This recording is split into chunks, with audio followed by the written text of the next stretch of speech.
Welcome to MSP subscribers. पढ़ना है तो मन से पढ़ो और मन से पढ़ने के लिए एमएसपी को सब्सक्राइब करो।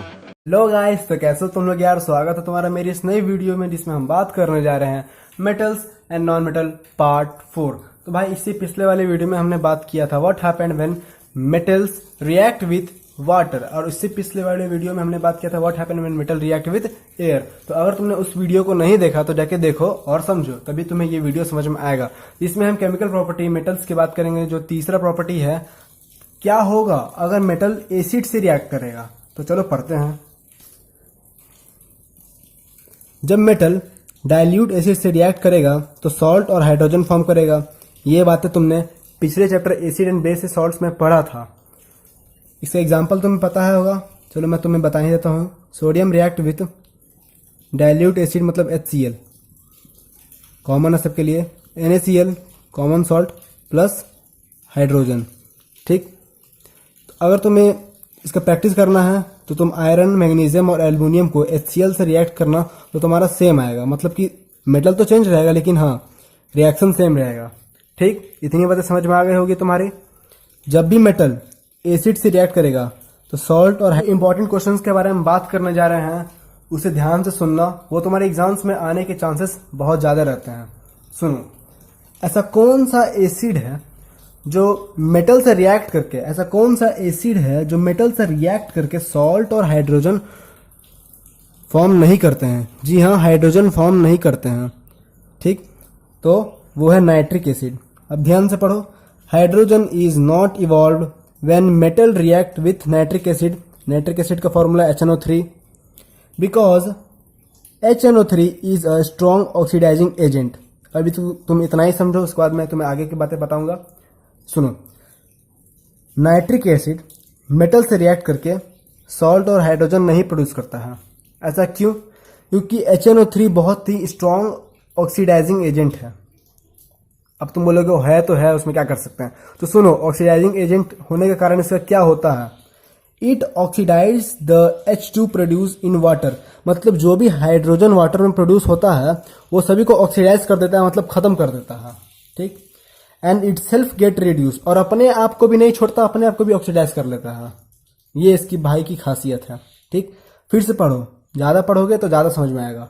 It oxidise the H2 produced in water and itself get reduced by any of the nitrogen oxides।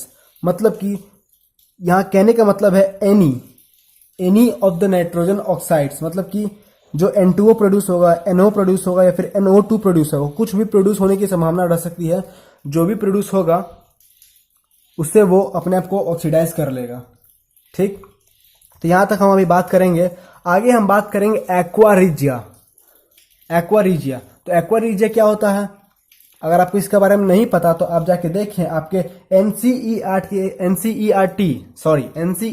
के पेज नंबर 44 पे aqua regia do you know में है, तो उसे पढ़ के जाएं। और अगर नहीं पढ़ने का मन है तो मुझसे पढ़े यार, मैं समझा दूंगा। चलिए तो भाइयों और बहनों, अब हम बात करेंगे एक्वा रिजिया के बारे में। तो एक्वा रिजिया क्या होता है? अगर आपने इसका नाम कभी सुना नहीं तो डरे नहीं, ये बहुत ही आसान चीज है, समझ जाएंगे आप। Aqua regia is a freshly prepared mixture of concentrated HCl, जिसे हम हाइड्रोक्लोरिक एसिड पढ़ते हैं, एंड कॉन्सेंट्रेटेड।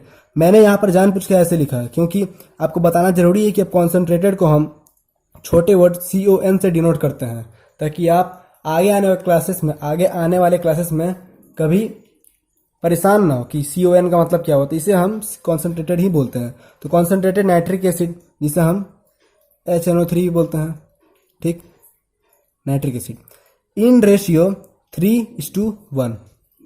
फिर से पढ़ें, aqua regia is a freshly prepared mixture of concentrated hydrochloric acid and concentrated nitric acid in the ratio of 3:1। इसे आप याद कर लें, नोट्स में लिख लें, रट लें, समझ लें, ज्यादा अच्छा रहेगा। अब समझिए, ये इतना मतलब हार्ड सॉल्यूशन होता है ना, हार्ड सॉल्यूशन की मतलब ये गोल्ड को भी डिसॉल्व कर देता है। ऐसा कोई भी आज तक सॉल्यूशन नहीं निकला है जो गोल्ड को डिसॉल्व कर पाए, लेकिन हाँ ये एक्वा रिजिया सॉल्यूशन गोल्ड को भी पिघला देता है। ये इतना खतरनाक होता है। अगर ये जमीन पे पड़ गया तो मतलब पूरा जमीन जिस जगह पे ये पड़ा है वहां पर मतलब झुलस जाएगा। इतना मतलब ये कड़क होता है एसिड, समझे। तो ये याद करके जाइएगा एक्वा क्या होता है। स्पेशली प्रिपेयर्ड मिक्सचर मतलब कि ये जो सॉल्यूशन होता है उसमें 3 गुना हाइड्रोक्लोरिक एसिड रहता है इतना, और 1 गुना मतलब कि बहुत ही उससे कम अमाउंट में नाइट्रिक एसिड रहता है। तो इसी को मिला के जो सॉल्यूशन बनता है उसी को हम लोग बोलते हैं एक्वा। इसमें और क्या समझना है, इसमें बस यही समझना था कि ये freshly prepared mixture of concentrated acid HCl and nitric acid का बना हुआ रहता है, जो बहुत ही हार्ड रहता है। ठीक है, तो चलिए अब हम बात करेंगे अगले वीडियो में, जिसमें हम बात करेंगे रिएक्टिविटी सीरीज में। आपको एक बहुत ही अच्छा फॉर्मूला बताऊंगा, मतलब कि बहुत ही ट्रिक है, ट्रिक आप अच्छे से उसको याद कर लेंगे। चलिए अगले वीडियो में मिलते हैं, थैंक यू।